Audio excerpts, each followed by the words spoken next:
하나님 주신 귀한 말씀 나누도록 하겠습니다.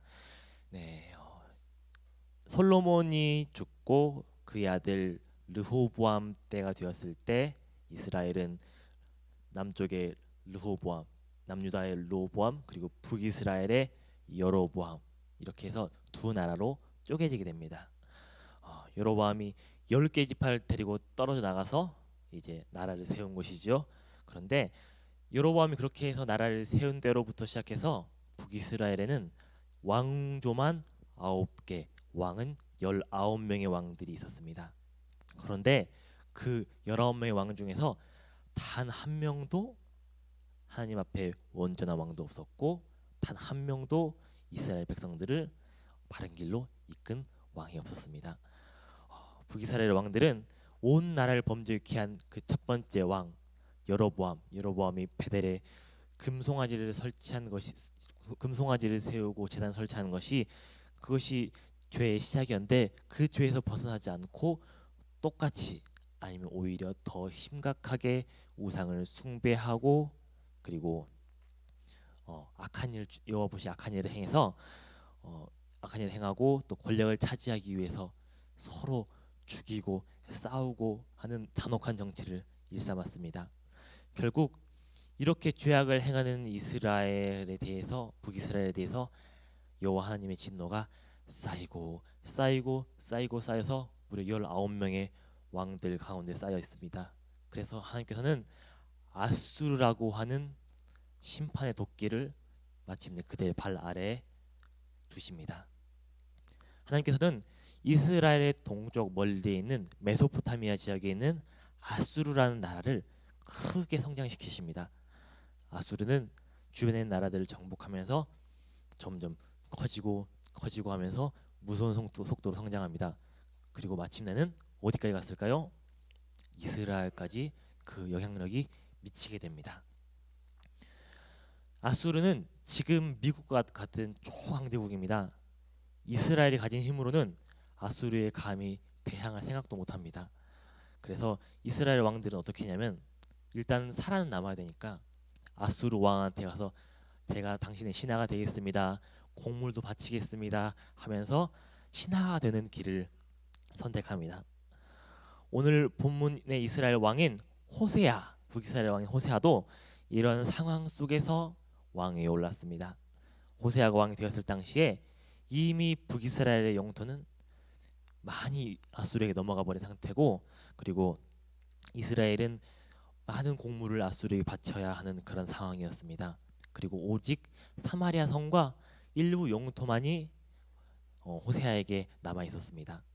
호세아는 이전의 다른 왕들과 달리 아수르의 지배에서 벗어나고 싶었어요. 다른 나라의 지배, 외세의 지배에서 벗어나고 싶은 이 호세아의 생각은 누구나 마찬가지겠죠. 우리나라도 일제강점기를 보내면서 독립하고 싶었으니까요. 그래서 우리가 어렵지 않게 호세아의 마음을 이해할 수는 있습니다. 그런데 호세아는 그것을 위해서 어리석은 선택을 합니다. 호세아는 애굽을 선택합니다. 호세아는 애굽과 동맹해서 아수르에 한번 대항해 보자라는 선택을 하고 아수르에 보냈던 조공을 끊어버립니다. 하지만 호세아가 그렇게 믿었던 것과 달리 애굽은 썩은 동아줄이었습니다. 네. 아수르의 왕 살만에셀은 호세아가 조공을 끊었다는 것을 알고 아 호세아가 날 배신했구나라는 걸 알게 됩니다. 그리고 군대를 몰고 이스라엘 쳐들어옵니다. 호세아는 애굽이 와서 도와주기를 간절히 바랬지만 애굽은 군대를 보내지 않습니다. 결국 호세아는 살만에셀에게 패해서 포로로 잡힙니다. 그리고 왕이 없는 사마리아 성은 아수르의 포위된 상태에서 3년을 버티다가 마침내 함락되어 비극적인 최후를 맞습니다. 이로써 북이스라엘 여로보암으로부터 시작되던 그 북이스라엘은 호세아 왕을 마지막으로 아수르에게 완전히 멸망을 당하게 됩니다. 아수르의 왕 살만에셀은 북이스라엘 백성들을 어떻게 하냐? 그냥 거기서 잘 살도록 내버리지 않았어요.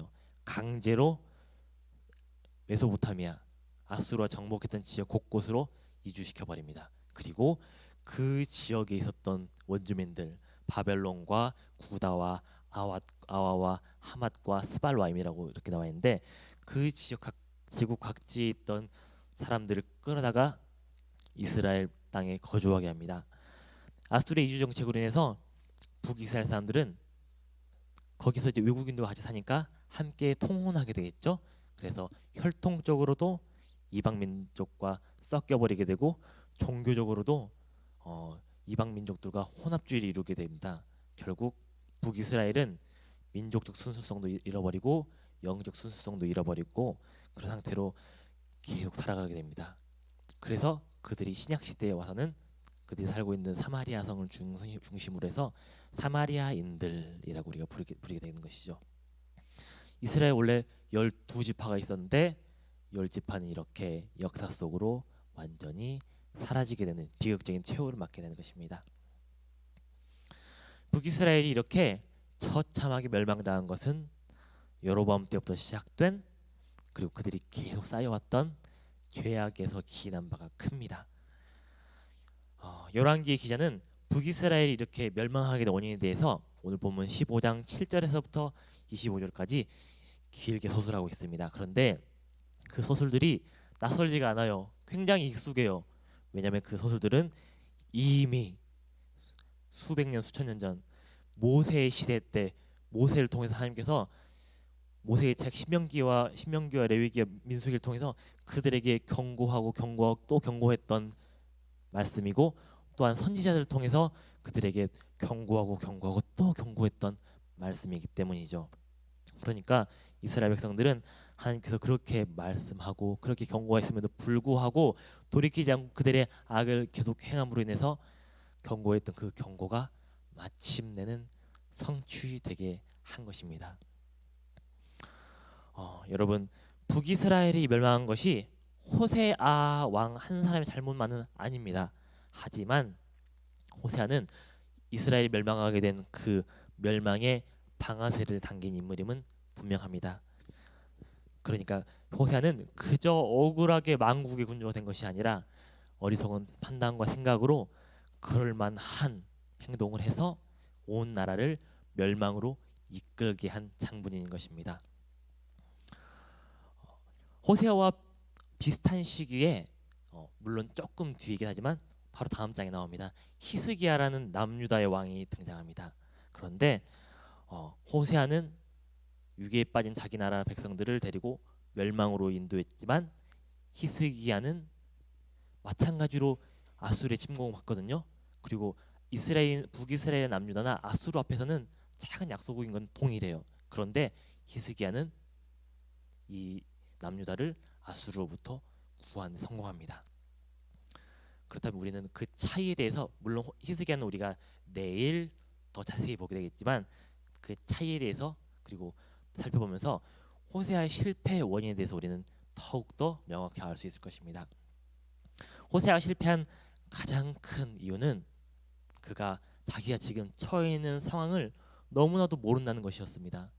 모르거나 아니면 알지만 무시했거나 물론 그의 어떤 정치적 판단 정말 아무것도 아닌 그 애굽이라는 그 썩은 동아줄을 붙잡은 그 정치적 판단도 어리석지만 그게 영적인 안목 지금 하나님과 이스라엘 사이의 관계가 어떤지에 대한 그의 안목이 너무나도 어두웠던 것을 우리가 볼 수 있습니다. 앞서 이야기했듯이 북이스라엘은 오랫동안 우상 숭배와 악행으로 인해서 하나님의 진노를 사고 있었죠. 그래서 아수르의 침공은 단순히 위기가 아니라 그들을 향한 하나님의 불몽둥이, 심판의 불몽둥이였습니다. 그렇다면 호세아가 진짜 시우르 왕이었다면 어떻게 해야 될까요?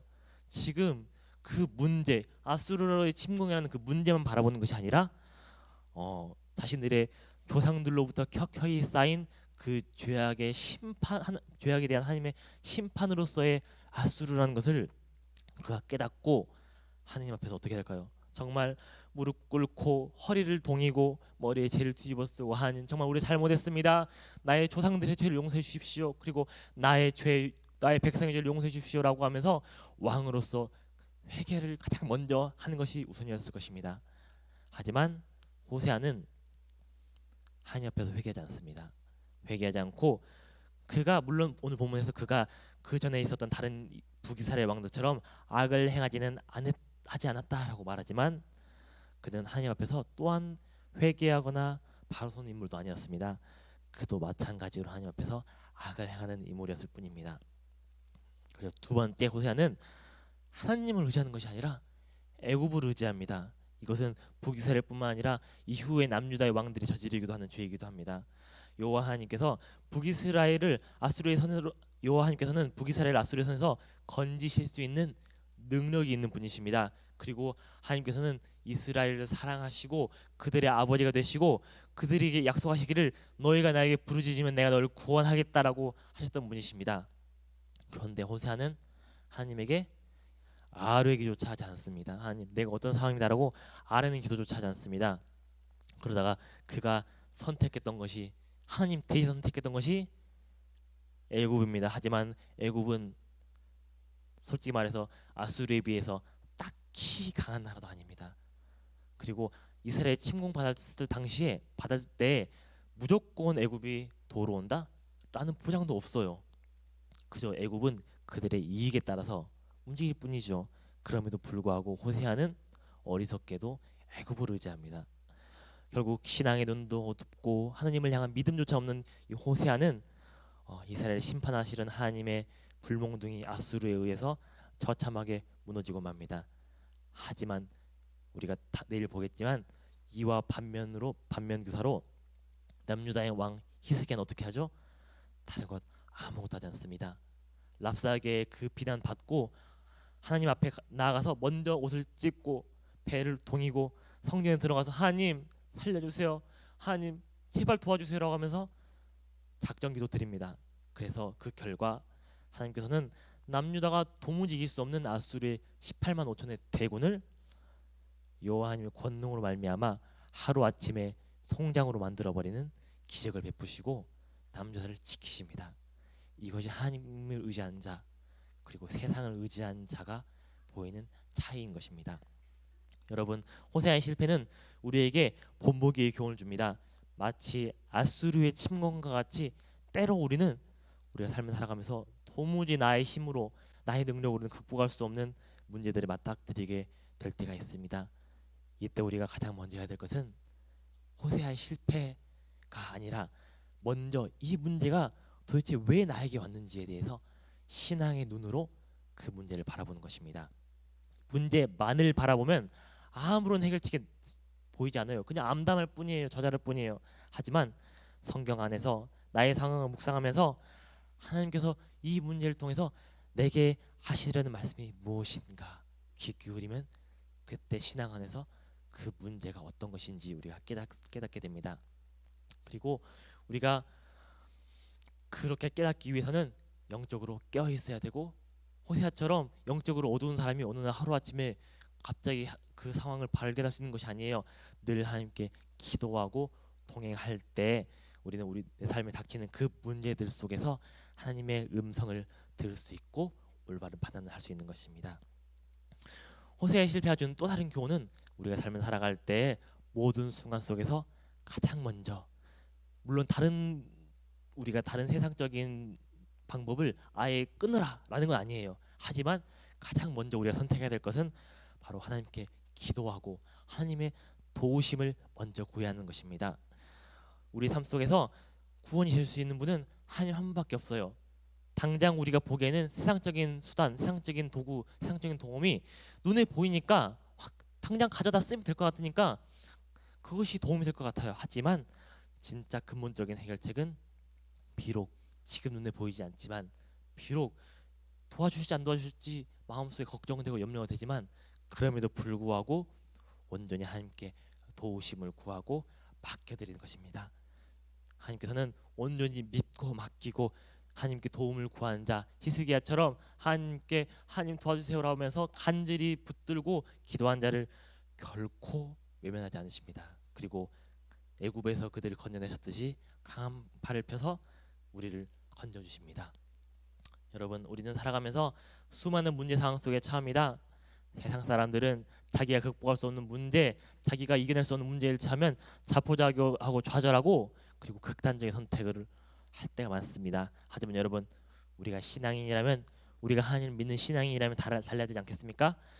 우리가 호세아는 신앙임에도 불구하고 아수르의 침공이라는 삶의 위기에 닥쳤을 때 세상 다른 왕들과 마찬가지로 그저 눈에 보이는 세상적인 동맹 아니면 다른 나라 끌어들이기 이런 방법을 사용했고 결국 거기에 의지한 결과 다른 나라들과 마찬가지로 힘의 차이를 극복하지 못하고 멸망하는 최후를 맞았습니다. 하지만 여러분, 히스기야는 다른 군주들과 달리 온전히 하나님께 의지하는 모습을 보였기 때문에 세상 왕들은 경험할 수 없는, 세상 나라들은 경험할 수 없는 놀라운 하나님의 구원을 경험하게 된 것입니다. 여러분, 우리 삶 속에 하나님의 놀라운 구원 경험해야 되지 않겠습니까? 하나님께 가장 먼저 의뢰하고 나아가고 하나님과 동행하면서 하나님 마음을 헤아릴 수 있는 우리 석관중앙교회 성도님들 될 수 있기를 간절히 기도합니다. 기도하도록 하겠습니다. 하나님 아버지 감사합니다. 오늘 우리 함께 북이스라엘의 멸망을 지켜보았습니다. 북이스라엘은 정말 오랫동안 하나님께 죄 짓고 하나님 마음 아프게 해서 하나님의 진노의 몽둥이 아수르를 맞닥뜨리게 된 것을 우리가 볼 수 있습니다. 하나님 아버지, 호세아가 그 상황에서 먼저 회개하고 먼저 하나님 마음 헤아리고 먼저 하나님께 돌이키고 도움을 구해야 했지만 그는 어리석게도 회개하지도 않고 세상적인 도움만을 찾는 결과 다른 세상의 왕들과 마찬가지로 그저 이겨낼 수 없는 고난에 무너지고 말았던 것을 주님 볼 수 있습니다. 하나님 아버지, 우리들은 결코 호세아의 전철을 밟지 않도록 주님 도와주셔서 정말 아수르와 같이 우리 삶의 문제가 닥쳤을 때, 아수르와 같은 삶의 문제가 닥쳤을 때 좌절하거나 절망하지 않고 세상 다른 도움 구하지 않고 먼저 하나님께 의뢰하고 하나님께 의지하고 도움 구하면서 한 걸음 한 걸음 그 모든 어려움들 극복해 나갈 수 있도록 주님 도와주시옵소서.